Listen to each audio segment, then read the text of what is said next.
এই যে গত 30শে আষাঢ় আমি পালকিতে করে বউ নিয়ে এলাম আমার ঘরে, আমার আঙিনায়। বউ আমার হেসে খেলে বেড়াবে, ছুটোছুটি করবে, খিলখিল করে হাসবে, পায়ে মল বেঁধে ঘরের ডো ডিঙবে। এই তো সাদা মার নাকি? হয়, এই তো স্যার বাপ মা, আর কি? বৌমা এলো, উঠোন ভর্তি শস্য আমার। বৌমা তাই দেখে নেচে উঠে বলল, বাজান আমিও শস্যের সাথে খেলা করব, গরুর পেছনে নড়ি ঘুরাবো, শস্য দানা সুবাস আমি মাতোয়ারা হব, মাতম করব। হয়, তারপর আপনি তার মাথায় হাত ছুঁয়ে আশীর্বাদ করলেন। হ্যাঁ, গোলাম তারে, মাগো এই উঠোন, এই শস্য দানা, তিল তিসি সব তোর।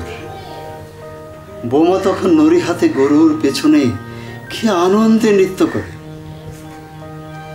এমন সময় বাপজান তার এসে ঢোকে আঙিনায় আমার।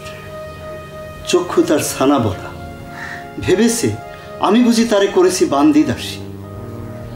আমার ছাওয়ালের বউরে জোর করে নিয়ে যায় সে নিজের ঘরে। সেই থেকে ফিরে এলো 30শে আষাঢ়, 1 বছর। হয়, এই 1 বছরে সোয়াল আমার হাড় সিরসিরে হয়ে গেছে। আপনি একবার তার অনুমতি দেন, বউটারে দেখে আসুক। না, তা হয় না। আমার ছাওয়ালের বউরে যারা জোর করে নিয়ে চলে যায় তারা আর ফিরে আসবে না।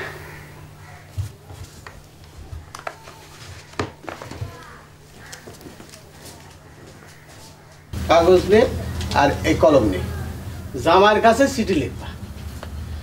আমি লিখবো চিঠি? হ্যাঁ। তুমি নিজে করছো বাজান? হ্যাঁ, আমি করছি। কি লিখবো? এই স্ত্রী হয়ে স্বামীরে কি চিঠি লিখবি তা তোর বাপে বলে দেবে? বিয়ার তেল কোন হানকার? ওরে ধমকাচ্ছ কিসের জন্য? ও কি বোঝে স্বামীরে কি লিখতে হবে না লিখতে হবে? মারে তুই লিখবি, 1লা শ্রাবণে আমাদের গ্রামে একটা মেলা হচ্ছে, সেখানে তুমি আর আমি বেড়াতে যাব। তুমি অবশ্যই যে করে পারো চলে আসবা। ইতি তোমার প্রাণের। কি করছেন আপনি? হ্যাঁ, চিঠির পরে ইতির পরে ও কি লিখবে সে তো ওই জানে। আচ্ছা ঠিক আছে তো যা ইচ্ছে তাই লিখিস। বাজান, হ্যাঁ, আমি চিঠি লিখলে কি তোমাকে জামাই আসবে না বাজান? আসবে। এই তোর মাও চিঠি লিখবে। আমি কি লিখবো? তুমি লিখবা, জামাই বাবাজি দোয়া করে শু। ভালো করে শুনে রাখো, তুমি তো আবার ভুলে যাবা না। ওই তুই থাম তো। হ্যাঁ কম তো। তারপর পত্র পাওয়া মাত্র চলে আসবা। তোমাকে যাবতীয় বিবাদ আমি মীমাংসা করব। আর 1লা শ্রাবণে আমাদের গ্রামে একটা মেলা হয়, সেই মেলাতে তুমি আর বুলা। ঠিক আছে, বুঝছো? বুঝেছি, আর বলতে হবে না। আচ্ছা। প্রাণেশ্বর আমার, তোমার সাথে 1 রাতের সংসার আমার আজ এই রাতে 1 বছর পূর্ণ হবে। শ্রাবণের 1লা তারিখে বৌমেলার কথা বাজানের পত্রে জেনেছ। তোমার মাথার কিরে দিলাম, বৌমেলার জন্য হলেও আমাদের বাড়ি এসো। ইতি তোমার বোলা।